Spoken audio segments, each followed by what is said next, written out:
అన్ని పార్టీలల్లో కాంగ్రెస్ పార్టీలో ఉన్న యాదవ నాయకులు, బీఆర్ఎస్ పార్టీలో ఉన్న యాదవ నాయకులు, బీజేపీ పార్టీలో ఉన్న యాదవ నాయకులు ఎందుకు స్పందిస్తలేరు, ఎందుకు ఇంతవరకు ముందుకు రాలేదని మేము ప్రశ్నిస్తున్నాం. కేవలం మీ రాజకీయ ప్రయోజనాల గురించి ఎవరికో బానిసత్వం చేసుకుంటూ ఇంతవరకు కూడా స్పందించలేరు. మీకు ఎలక్షన్లు వచ్చినప్పుడు యాదవుల అవసరం ఉంటుంది, మంత్రి పదవులు కావాలన్నప్పుడు యాదవుల ట్యాగ్ అవసరం ఉంటుంది.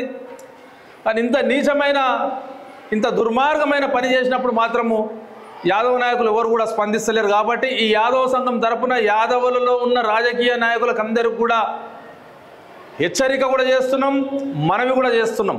ఏదైతే సంఘటన జరిగిందో ఇట్లాంటి సంఘటనలు పునరావృతం కావద్దంటే, అణచివేత చర్యలు యాదవుల మీద కానీ బీసీల మీద కానీ జరగొద్దంటే బీసీ రాజకీయ నాయకులందరూ, యాదవ రాజకీయ నాయకులందరూ కూడా తీవ్రంగా స్పందించవలసి ఉన్నది.